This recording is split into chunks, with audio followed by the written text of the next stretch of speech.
Why did you let him kill me?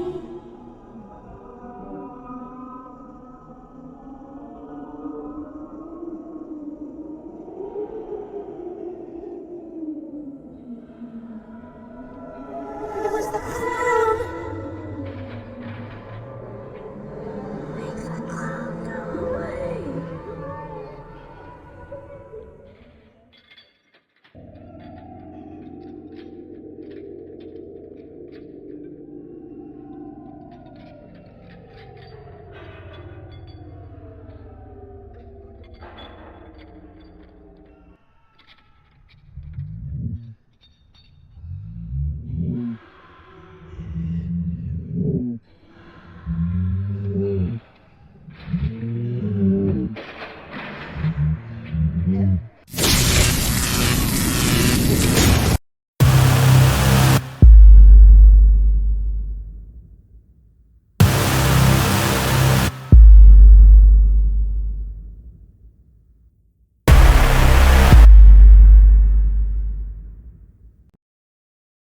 Часть первая. Ферма. Матиас Берстад жил в горах 11 лет. Его ферма стояла в долине, затерянной между двумя вершинами, куда не доходила дорога. Ближайший сосед в 30 километрах, если идти пешком. Город в 2 днях пути. Зимой снег заваливал тропы, а Матиас оставался отрезанным от мира на 5 месяцев. Он привык. Одиночество было его выбором. После смерти жены она умерла при родах. Он не мог оставаться среди людей. Слишком больно было видеть чужие семьи, чужих детей, чужое счастье. Он купил ферму у старика, который хотел уехать в теплые края. Получил овец, собак, старый трактор и дом, который топился дровями. Вместе с ним жила его сестра Эльза. Эльза приехала через 2 года. У нее был свой дом в городе, работа в школе, жених. Но у нее случилось то, что случилось. Жених ушел к другой. Дом пришлось продать за долги. Школа сократила ставки. Она позвонила Матиасу и сказала: «Можно я приеду на неделю?» Осталась навсегда. Они жили в мире, работали с утра до ночи, стригли овец, заготавливали сено, чинили заборы. По вечерам сидели у печки, пили чай с мятой и молчали. Матиас не был разговорчивым. Эльза уважала его молчание. Иногда по ночам она слышала, как он плачет, негромко, в подушку, о жене, о ребенке, который не выжил. «Мы могли бы завести другого», — сказала она однажды. «Кого?» «Ребенка. Взять приемного. В городе есть детский дом. Чужой ребенок не заменит нашего». «Он не заменит, но ты перестанешь плакать». Матиас не ответил. Он встал, надел куртку и ушел в горы. Вернулся под утро, замерзший, злой. Эльза не поднимала эту тему больше никогда. Часть вторая. Ягненок. Это случилось поздней осенью. Старая овца, которую Матиас держал отдельно от стада, принесла ягненка. Необычного. Шерсть белая, но с золотистым отливом. Глаза человеческие, карие, с длинными ресницами. Ноги, как у козленка, короткие, кривые, и уши овечьи, висячие. «Что это?» – спросила Эльза, когда Матиас принес ягненка в дом. «Не знаю. Это родила Белла. Белла старая, у нее уже 2 года не было приплода. Значит, случилось чудо». Матиас положил ягненка в корзину у печки. Тот дрожал, открывал рот, будто пытался сказать что-то, не блеял, издавал звуки, похожие на слоги. «Ма... «Ты слышишь?» – спросил Матиас. «Что?» «Оно говорит». «Овцы не говорят, Матиас. Это не овца». Он был прав. Ягненок рос быстро. Через неделю он уже ходил на задних ногах, плохо шатаясь, но ходил. Через 2 начал есть с ложки. Через месяц узнавал свое имя. Матиас назвал его Агнец. «Это же не имя», — сказала Эльза. «Для него имя». Агнец не был овцой, он не был человеком. Он был чем-то средним, существом, которое не должно было появиться на свет. Но оно появилось, и Матиас любил его. Он кормил Агнеца из бутылочки, купал в корыте, читал ему книжки вслух. Хотя Агнец не понимал слов. Он говорил ему о своей жене, о ребенке, который не родился, о горах, о снеге, о тишине. Эльза смотрела на это и боялась. Не Агнеца, Матиаса. В его глазах появился свет, которого не было 11 лет. Свет безумия. «Ты не можешь держать его в доме вечно», — сказала она. «Почему?» «Потому что он не человек. Рано или поздно он начнет меняться». «Уже начал. Он менялся каждый день. И я люблю его». «Ты любишь не его, ты любишь того ребенка, которого потерял». «Может быть, но это не важно. Он здесь, он живой, он мой». Агнец подошел к Матиасу, обнял его копытцами. Матиас заплакал. Эльза отвернулась. Часть 3. Предки. Зимой в горах случилось странное. Снег шел, но не таял. Он лежал, голубоватый, светящийся в темноте. По ночам в лесу раздавались шаги. Не волчьи, не медвежьи, чьи-то другие, тяжелые, медленные, с хрустом. «Ты слышишь?» – спросила Эльза. «Слышу», – ответил Матиас. «Это ветер». «Не ветер, кто-то ходит вокруг дома». «Зверь». «Какой зверь ходит на 2 ногах?» Матиас промолчал. Он знал, кто это. Не зверь, не человек. Те, кто живет в горах с древних времен. Старое племя, о котором рассказывал его дед. Люди-овцы, стражи перевала. «Они пришли за Агнецом», — сказал он. «Откуда ты знаешь?» Дед говорил, иногда у овец рождаются ягнята с человеческими глазами. Их приносят в жертву богам, чтобы зима была мягкой, чтобы снег не завалил тропы. И что, это правда? Не знаю, но они верят. Кто они? Те, кто живет в горах. На следующее утро Матиас нашел на пороге дома камень, черный, гладкий, с вырезанным знаком, круг и крест внутри, знак жертвы. «Ты должен отдать его», — сказала Эльза. «Нет». «Тогда они придут сами». «Пусть приходят». Часть 4. Гости. Они пришли через 3 дня. Их было 4, высокие, худые, в одеждах из серой шерсти. Лица скрыты капюшонами, в руках палки с набалдажниками из оленьих рогов. Они стояли у забора, не двигались, не говорили. Матиас вышел к ним с ружьем. «Убирайтесь», — сказал он. «Мы пришли за ягненком», — ответил голос. Голос был низким, гортанным, с акцентом, которого Матиас не узнал. «Это мой ягненок». «Он не твой. Он родился на нашей земле. Он принадлежит богам». «Каким богам?» «Тем, кто живет под горой. Тем, кто посылает снег и дождь. тем, кто хранит стада. Я не верю в ваших богов. Боги не требуют веры, они требуют жертвы. Матиас поднял ружье, гости не двинулись.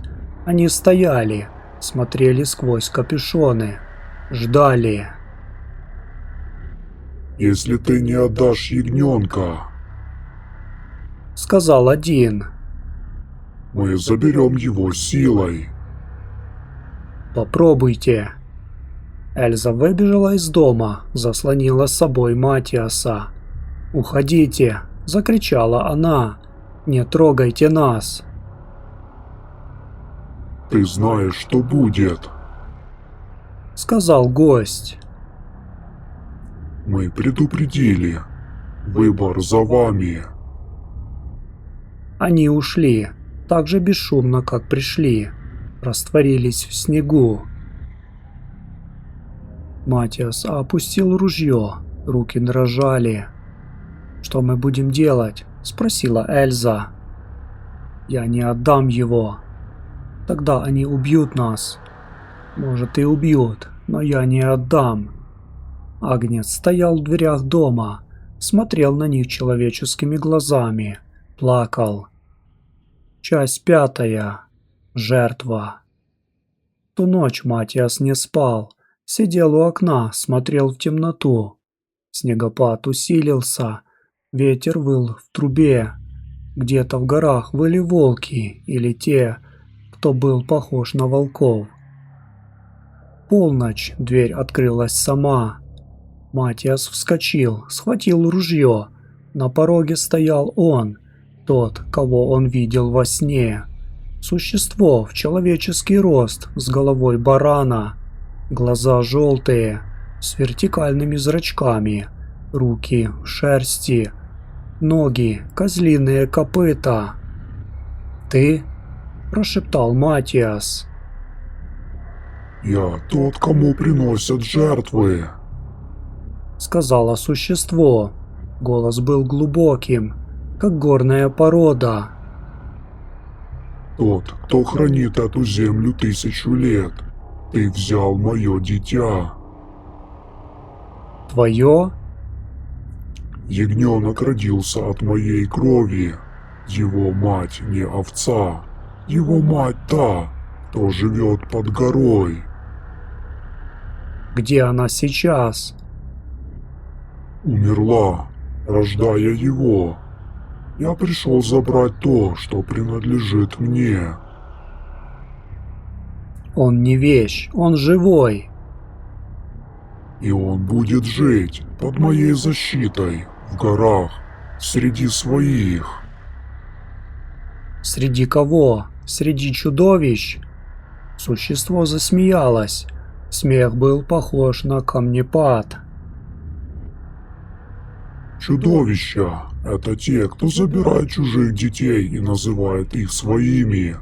Ты украл мое дитя. Ты сделал из него игрушку. Ты кормил его, купал, читал книжки. Ты думал, что стал отцом. Но ты только отстрочил неизбежное. «Что неизбежное?» Он должен был умереть при рождении. Я принес его в жертву богам, чтобы зима была мягкой. Но ты вмешался. Ты спас его. Теперь боги хотят новую жертву. «Какую?» Твою. Матиас выстрелил. Пуля прошла сквозь существо, не причинив вреда. Оно стояло, улыбалось. Железо не убивает нас. Только камень, только кровь, только жертва. «Убирайся!» Я уйду, но я вернусь. И если ты не отдашь ягненка, я возьму тебя. Существо исчезло. Матиас стоял, сжимая ружье, и не мог дышать. Часть 6. Последний выбор. Утром Эльза сказала: «Мы уезжаем». «Куда?» «В город. Навсегда. Заберем Агнеца и уедем». «Они найдут нас». «Не найдут. Город большой, людей много. Они не рискнут. Они не люди, им все равно». Она не слушала. Она упаковала вещи, завела трактор. Матиас стоял на крыльце, держал Агнеца на руках. «Садись», — сказала Эльза, — «пожалуйста». «Не могу». «Почему?» «Потому что я обещал». «Кому?» «Себе. Я обещал, что больше никогда не потеряю ребенка. Агнец мой. Я не отдам его, даже богам». Эльза выключила трактор, вышла, встала рядом. «Ты как ребенок», — сказала она. «Ты веришь, что любовь может все, но любовь не может воскрешать мертвых. Любовь не может превращать овец в людей. Любовь — это просто химия, Матиас. Она не спасет нас». «Тогда что спасет?» «Жертва». Она взяла нож. «Что ты делаешь?» «То, что должна». Она подошла к Агнецу. Тот смотрел на нее человеческими глазами. Не боялся, не плакал, просто смотрел. «Прости», — сказала Эльза, — «ты был хорошим». «Нет», — закричал Матиас, но было поздно. Эльза полоснула ножом по шее Агнеца. Тот упал на снег, дернулся раз, два, замер. Из раны потекла кровь, не красная, золотая. Она светилась в темноте, парила над землей, поднималась к небу. Снег перестал идти, ветер стих, горы замолчали. Существо с головой барана появилось снова. Подошло к Агнецу, наклонилось, погладило его по голове. «Теперь боги сыты», — сказала оно. «Зима будет мягкой, тропы будут чистыми. Вы можете остаться». «Я не хочу оставаться», — сказал Матиас. «Ты уйдешь?» «Да». «Куда?» «Туда, где нет гор, где нет снега, где нет вас». «Там тоже есть боги, просто другие». Существо ушло, тело Агнеца исчезло, растворилось в золотом свете. Матиас стоял на коленях, смотрел на пустой снег и плакал. Эльза стояла рядом, плакала тоже. «Ты убила его», — сказал он. «Я спасла тебя. Ты убила моего сына. Он был не твоим сыном, Матиас. Он был ягненком. Я любил его. Я знаю». Она обняла его. Они стояли так долго, час, два, три. Потом собрали вещи и уехали. Эпилог. 1 год спустя. Матиас живет в городе. Маленькая квартира, вид на многоэтажки, шум машин. Он не работает, живет на пособие, смотрит телевизор, иногда выходит на балкон и смотрит на запад, где за горизонтом виднеются горы. Эльза вернулась в школу. У нее новый жених, новый дом, новая жизнь.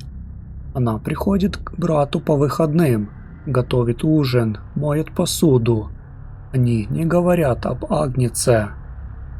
Но иногда, когда Матиас засыпает, ему снится одно и то же.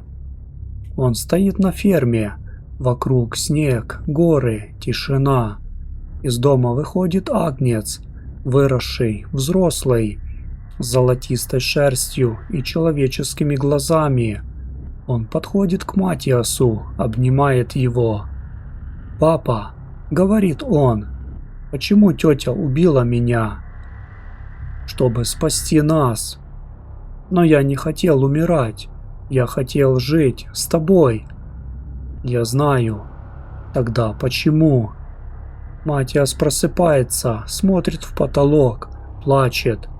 Иногда ему кажется, что он слышит шаги за дверью. Тяжелые, медленные, с хрустом. Он знает, это не ветер. Это те, кто живет в горах. Они придут за ним. Не сегодня, так завтра. Не в этой жизни, так в следующей. Потому что жертва не бывает бесплатной. Боги не забывают. Они ждут. Всегда.